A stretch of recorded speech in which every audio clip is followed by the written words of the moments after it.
চ্যানেলে আপনাকে স্বাগত। আজ আমি আসছি পাবনা জেলার গারো উপজেলার মধ্যে।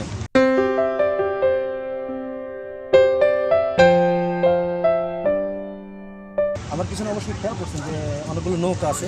এখানে প্রতিটি নৌকাতে বস্তা আছে। এই বস্তাগুলোর মধ্যে শামুক আছে। ডিম বেশি পাওয়ার ক্ষেত্রে শামুকের গুরুত্বপূর্ণ ভূমিকা পালন করে। তাই শামুকের আর বিকল্প নেই। কেন শামুক খাওয়াবেন? হাঁসের প্রধান খাবার শামুক। সেই শামুক যদি খাওয়ান তাহলে হাঁস 90 থেকে 95% ডিম দিতে। এই জন্যেই বিভিন্ন মানুষ বিভিন্নভাবে শামুক ক্রয় করে থাকে। পক্ষান্তরে আমরা খেয়াল করলে বুঝতে পারি যে আমরা আবদ্ধ অবস্থায় এবং খোলা বিলের মাঝে যদি হাঁস পালন করে থাকে, সেক্ষেত্রে আমরা দেখতে পারি যে খোলা বিলে যে হাঁসগুলো পালন করে তাতে খামারিরা লাভবান হয় বেশি। কেন? কারণ খোলা বিলে হাঁসের যে প্রাকৃতিক খাবার শামুক বা অন্যান্য খাবারগুলো, সেই খাবারগুলো খায়, যার দরুন হাঁস ডিম অধিক মাত্রায় পারে এবং হাঁসের গ্রোথটা বেড়ে থাকে। পক্ষান্তরে আমরা যদি আবদ্ধ অবস্থায় হাঁস পালন করে দেখতে যাই, সেক্ষেত্রে খামারিরা লসের সম্মুখীন হয়। কেন? কারণ হচ্ছে ওখানে মূলত হাঁসের যে প্রাকৃতিক খাবার, সেই খাবারটা কিন্তু খায় না। আর শামুক খাইলে একটা জিনিসের উপকারিতা আসে, হাঁসের কিন্তু রুচি বৃদ্ধি পায়, পাশাপাশি ওর ভিতরে প্রচুর পরিমাণ ভিটামিন থাকে, যার ধরুন অন্যান্য ওষুধ প্রয়োজন হয় না ডিম উৎপাদনের ক্ষেত্রে। তাই ডিম উৎপাদনের ক্ষেত্রে শামুকের গুরুত্বপূর্ণ ভূমিকা পালন করে আসে। আমরা দেখতে পারি যে বিভিন্ন খামারিরা আমাদের বলে যে আমরা আবদ্ধ অবস্থায় হাঁস পালন করি, আমরা এই হাঁসগুলো আসলে পালন করতে গেলে লসের সম্মুখীন হচ্ছে। কেন হচ্ছে?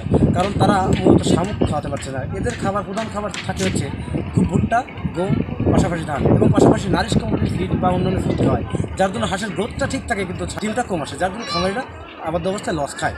তাই আমরা আবদ্ধ অবস্থায় হাঁস পালন করতে গেলে অবশ্যই আমরা কিছু টেকনিক অবলম্বন করবো, যে টেকনিকগুলো অবলম্বন করলে আমাদের হাঁস পালন করে বা খামারগুলো লাভবান হবে।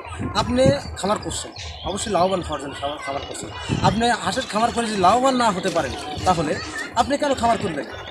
অন্য ব্যবসা আছে, সেটা করেন। কিন্তু অল্প পুঁজিতে হাঁসের খামার করে আপনি লাভবান হতে পারবেন যদি আপনি শামুকগুলো ক্রয় করে খাওয়াতে পারেন থাকি। আমার পিছনে যে নদীটা দেখছেন, এই নদীতে মূলত এই শামুকগুলো আনা হয়েছে। এই শামুকগুলো মূলত আমরা ক্রয় করছি। এই শামুকগুলো আমি ঝিনাইদা বাড়াবো, এই জন্য আমার গাড়ি লোড হচ্ছে, ওই গাড়িতে আর কি মালগুলো যাবে। তো ডিম উৎপাদনের ক্ষেত্রে শামুক কিন্তু খুবই গুরুত্বপূর্ণ।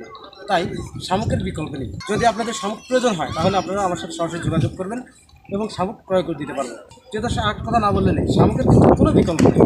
আপনারা এই শামুক যদি খাওয়ান, পাশাপাশি অন্যান্য খাবার কিন্তু আপনাদের প্রয়োজন হবে না। তাই শামুক খাওয়ান, হাঁসের ডিম বৃদ্ধ করুন, তাহলে আপনি লাভবান হতে পারবেন। তো আজ এ পর্যন্ত, দেখা হবে পরবর্তী ভিডিওতে। ততদিনে ভালো থাকেন, সুস্থ থাকেন।